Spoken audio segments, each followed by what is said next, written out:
So here we are. It's a Tuesday rather than a Thursday, and we are lighting the candle, a world that works. And what we're talking about today is really up close and personal from our own perspective. As you might think, when I introduced my guest, Eric Lopkin, if you listen to the last segment, you know who Eric is, and you know he's a guy that's been up to some pretty special things in his life. And at the same time, we also can share firsthand knowledge of initiatives that we were both involved in that perhaps some of you were as well. And if we're talking about in the 70s, 80s, and 90s with things that weren't working and things that did work, and people that tried many different models in terms of whatever it was that they were trying to bring to their communities. So in the last half hour, what we talked about were what seems to be a behavioral breakdown, because the behaviors are the things that we have laws to correct, but we almost always write the laws after we've had a behavior that we want to correct, which basically means we did something. So that summarizes all of what the money, the legislation, Congress, City Hall. In the worst of situations, they pass legislation, as opposed to in the best situations, those communities that aren't experiencing these problems are actually having folks go out and work in the community. They're giving the police and the kids on the street an opportunity to get to know each other and to play together and know each other before something goes wrong, and they know the difference between right and wrong. So I'm going to introduce our guest again, because he's a good friend. He's also coincidentally the producer of this podcast, among others. And Eric, what are your thoughts with regard to, if we're lighting the candle on a problem that's conversational, where do we go from here, sir? Yeah, I think, we keep talking about conversation, and I think that's really the cornerstone. We have to talk. We have to express opinions. We have to argue with opinions we don't agree with and debate, but not argue in, and resort to name calling. We need to actually debate these things, because this way, bad ideas fall by the wayside. And by hiding ideas, by canceling ideas, all it does is allow bad ideas to fester in the darkness. And that's really what lighting the candle is about, is shedding light on that darkness, letting these opinions out, debating them, discussing them, and sharing the insights so that we can move forward. Exactly. And so this is a little different conversation than what we've been used to hearing lately. There are no losers in the conversation that we talk about. The only loser is the one who fails to open their mind up to a different point of view and hear what the other point of view is, without fearing and risking, they're losing their place in their own point of view. So when two people are debating each other from the standpoint of, it doesn't matter who's right, it only matters what's right. So let's have this conversation and explore what both of us can bring to it. And first, what is it that we're talking about? Number two is, what are the things that we can actually make a difference with? Number three, if we can make a difference with some of these things, how do we go about implementing those differences that can be made? Number four, how do we do this with our arms locked together as partners, as opposed to, making each other bad and wrong when things don't go as planned? And number four is constantly taking the time out to look back and see what worked and what didn't work before moving on to the next initiative. Those types of conversations that involve people who are on all sides of the spectrum. And I got to tell you, this is the neat thing. We talk about, the handcuffs of two ideas, right? This one or that. The truth is, there are hundreds of them, but we have been trained to be locked in or locked out of any particular idea. We're either on one side of the color spectrum or on the other side of the color spectrum, on the nationality, sexual orientation, et cetera, et cetera. The last 40 years have been really, really good at getting people to believe they are one thing or another in their own mind. They came to this of their own, Yeah, decision because that's they only gave you two choices. that's very true. And I think part of it is, when you have either or, one or two, whether you're one or whether you're two, that is in your comfort zone. And when you go into the gray area between them or outside of them, even, people get very nervous when they're going outside their comfort zone into, the gray. And the fact of the matter is, most of the world is gray. There's very little that's black and white. But because people get so nervous and so uncomfortable doing this, they retreat back to their self-identity and they fight anybody that's going to challenge that self-identity. And in doing that, they not only lock themselves into, a certain viewpoint, but what's worse is that they're locking themselves out of opportunities that are out there and resources that are out there that they may not already know about. And they sort of just, this is where I am, this is where I'm staying, I don't want to be out there. And it happens, everything, I've always said, education is really important in overcoming society's problems. And I've also always fallen back on an old Mark Twain quote that says, I have never let my schooling get in the way of my education. Amen. So the interesting, kind of footnote to what you're talking about is that the insidious nature of this indoctrination is that we all believe we came to these decisions about ourselves on our own. Yeah, and that's, in most cases, that's not true. Just think about religion as a whole. How many people in, the total population chose their religion rather than just being whatever religion their parents were? It's a very small number, yes. Yeah, and that's how all of this goes about, is you're exposed to ideas at a young age, and you go, oh, this is how the world is. And then you go out in it and you find, well, maybe it's not exactly like this. Maybe some of it is like this and some isn't. And all of those ideas that we had set as kids are now being challenged. And it's like, well, wait a minute, no. My parents would never have steered me wrong. It's got to be back the way it was then. Rather than, well, okay, that's how it was explained to a 5-year-old, to a 10-year-old. Now you're an adult. It's time you realize things are more complicated than that and open up to find out how they're different and what complexities there are. Because just because something's complex doesn't mean it's bad. Right. And the nature of complexity is that it comes from being simple first. It's called compound simple, participles, okay? So you've got these particles that are all simple, but they're complex once you see the whole thing. And we talked about the melting pot and the mosaic. The same thing can be said for a stew. In any conversation is really a stew where there's more ingredients that are added.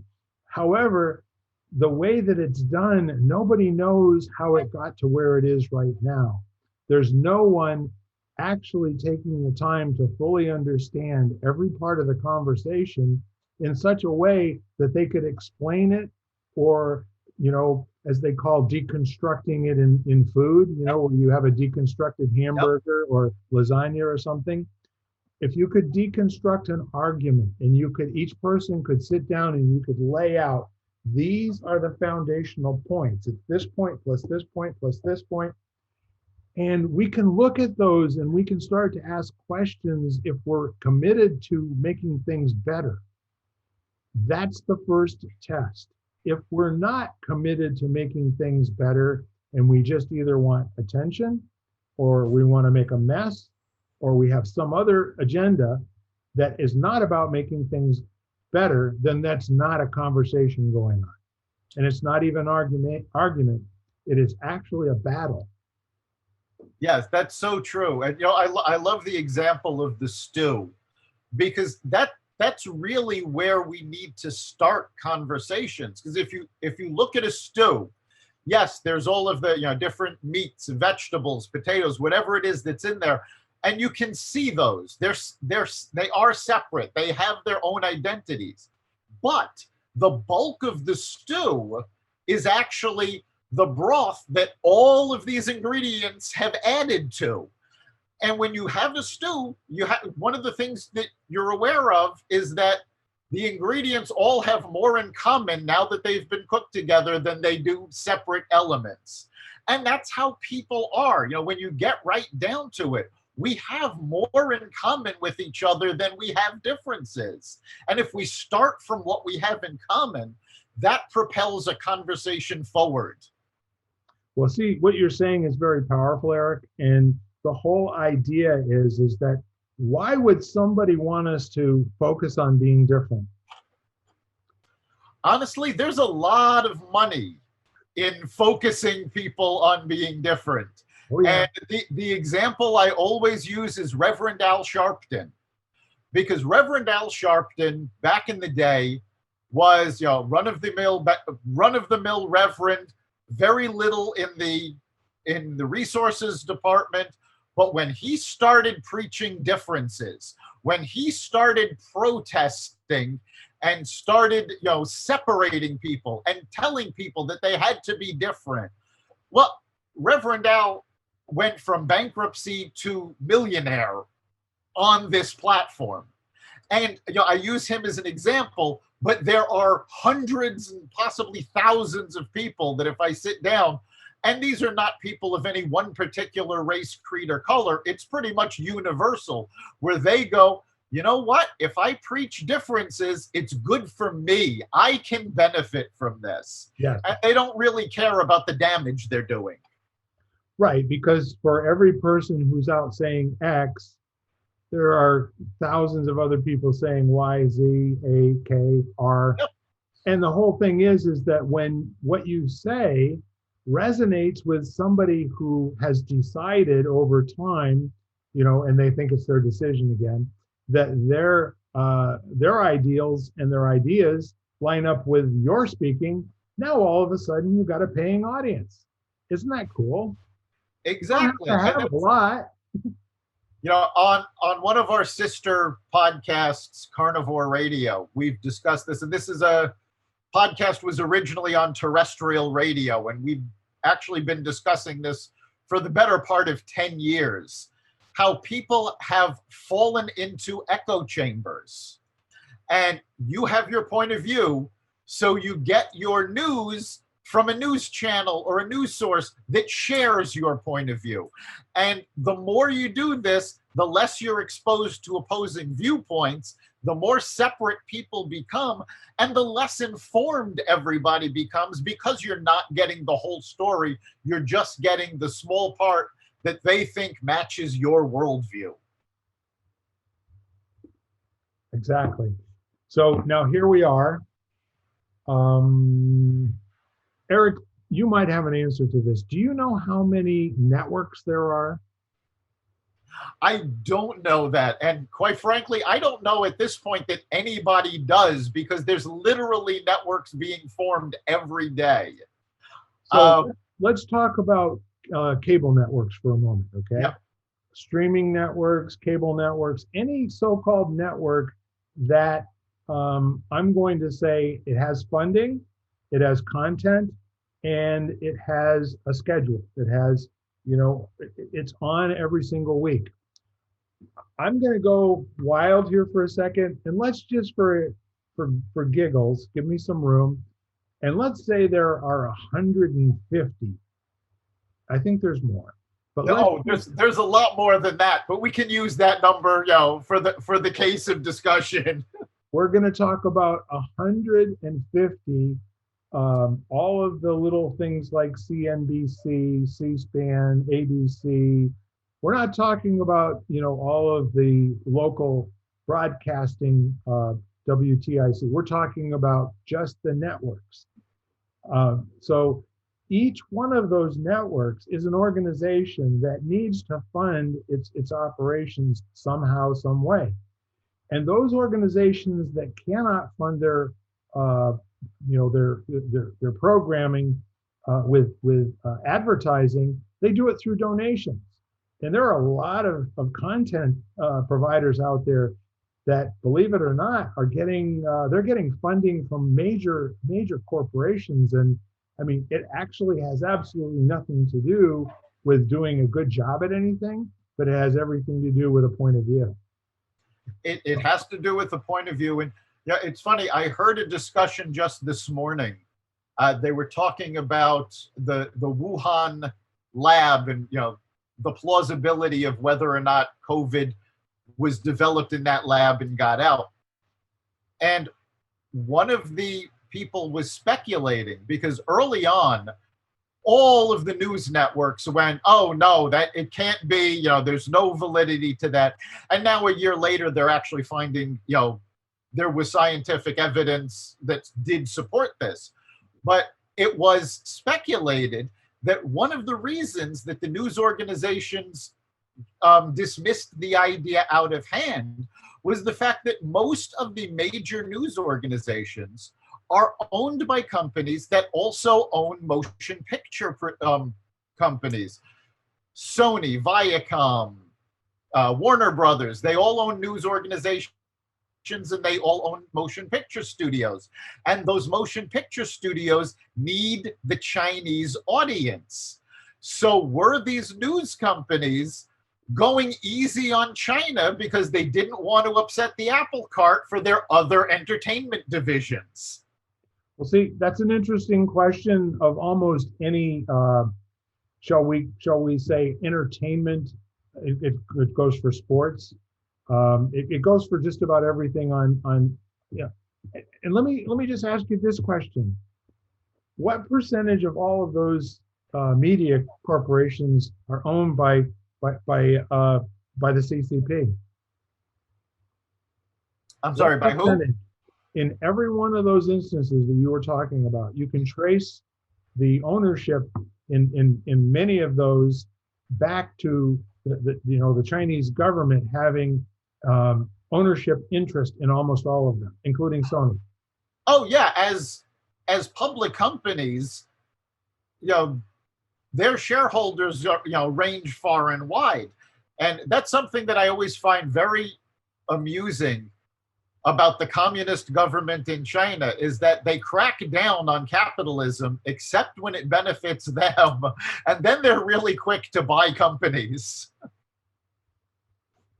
Well, see, that's the thing. And once you have the entire world in your debt, including the United States, they were not doing that for altruistic reasons for 30 years. Right.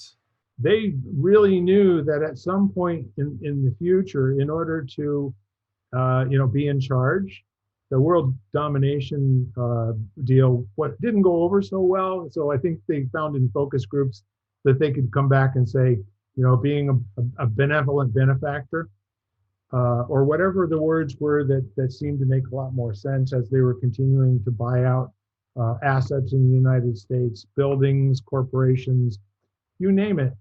And here we are, in the midst of all of this, people thinking that they're getting the straight scoop.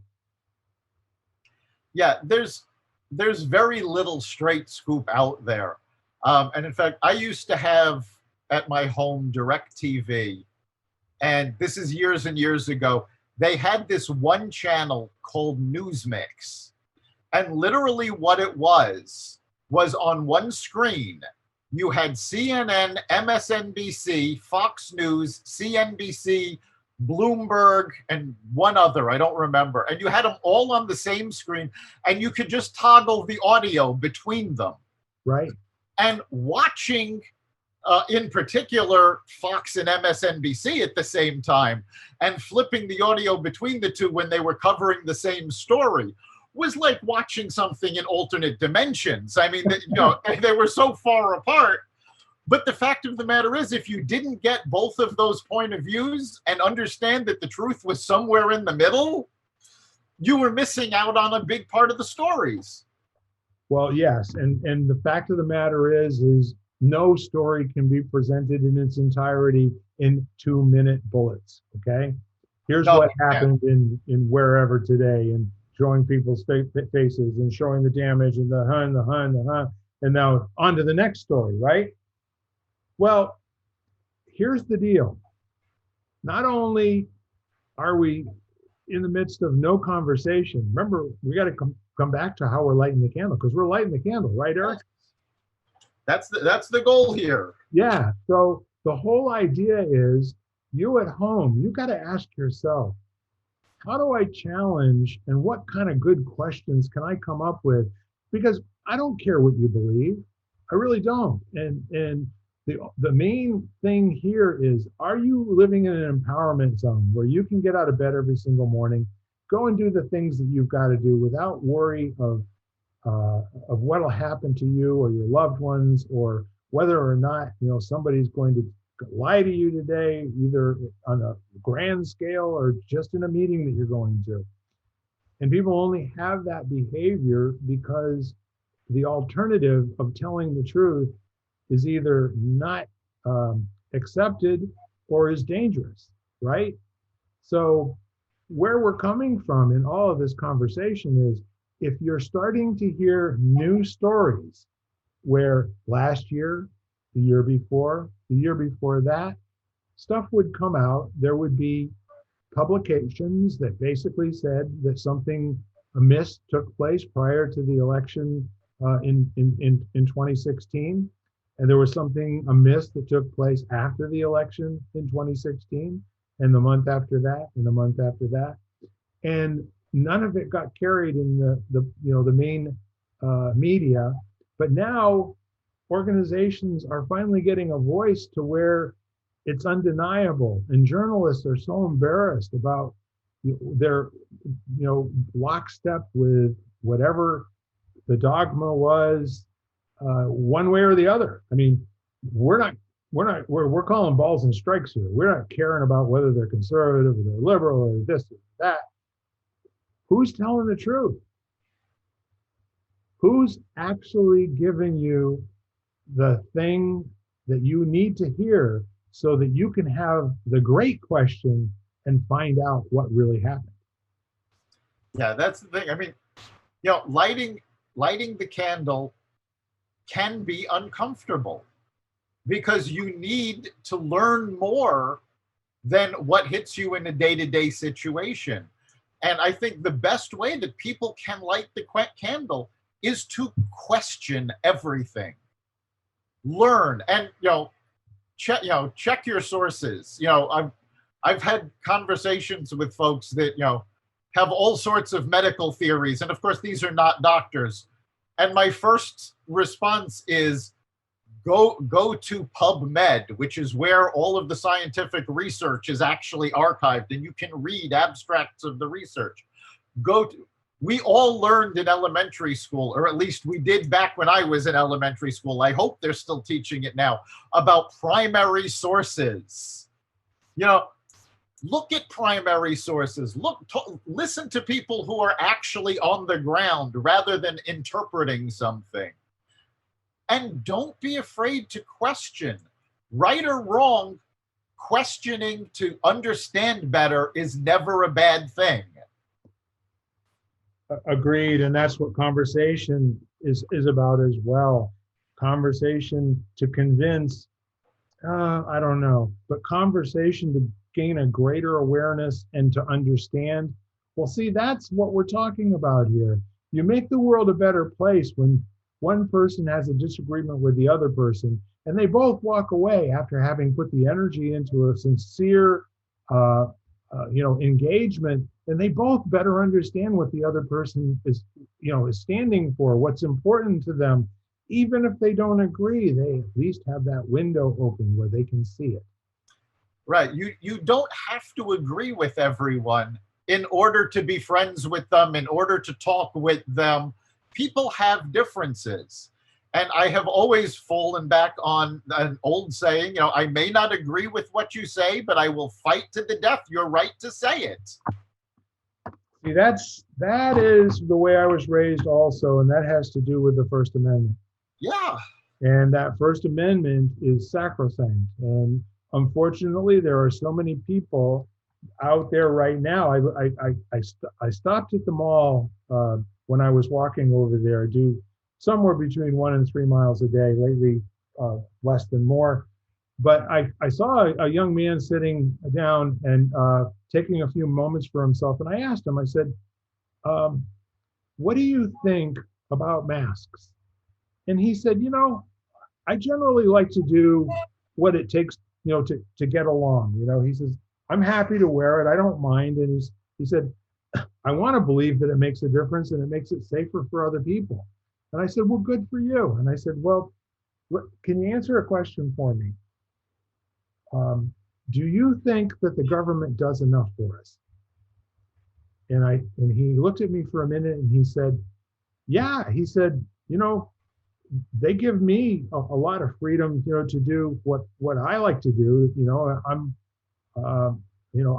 don't need anything from them, but I know from other people that do need things from the government, they're pretty happy with what the government is doing for them and how they're allowing them to live their lives. And I thought to myself, I said, have you read the Constitution? And he said, no. He said, I've heard a lot about it. He says, but it just seems way too complicated for me. And I said, so you didn't have, government economics, or any type of civics classes where you talked about how the government works and what the branches are and all that stuff? He said, no. He said, that really isn't relevant to our lives these days, is it? And I said, I don't know. I'm kind of interested in your thoughts on that. And I said, well, when do you think it would be important, for the government to operate to some set of rules, like say a constitution? And he said, that's an interesting question. He said, I don't even have any idea what you mean by that. I said, well, look, do you believe that the Constitution is a document that tells how the government can give rights and privileges to the people of the country? Or do you believe that it's a document where the people give the rights to the government to act on it in the group's best intent? And he said, no. He said, the government gives us all of our rights. There's no question about that. Just look around. He says to me, he says, you don't have to look far for that. They've been telling us to wear a mask for a year. What if we didn't wear it? It's actually scary because we grew up being taught that the government gets its power from the people, not the other way around. Right. And those of us of a certain generation will remember turning on the TV on Saturday morning and having them sing, We the People in order to form a more perfect union on Schoolhouse Rock, and how a bill becomes a law on Schoolhouse Rock. And we learned it, just during Saturday morning cartoons. It was that important that they couldn't wait for it to get to us in school. They had to come and make sure we knew that as kids. And that seems to have fallen by the wayside. I've had conversations with people who are now in Congress who have no idea how Congress is supposed to work. Agreed. And you know what? If you recall, Eric, in order to get certified as a broadcaster, back in the 40s, 50s, and 60s, you had to commit to and then demonstrate that you actually did give airtime to not-for-profit schoolhouse kinds of things, right? The public service programming. Exactly. And in fact, if you watch enough TV, which most of us don't watch so much TV, enough to see this anymore. Right. So anyhow, this has been remarkable. Give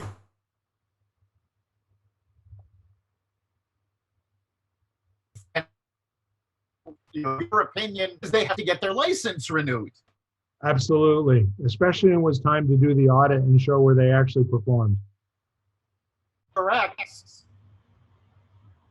Doesn't counteract so much of what goes on over the air. Well, Eric, I think the universe is trying to tell us something here. I just lost you completely for a moment. I want to thank you again, good friend, for coming on here and sharing your thoughts with our listening audience and with me in particular. Once again, ladies and gentlemen, we just never know what we're going to talk about when we light up this thing.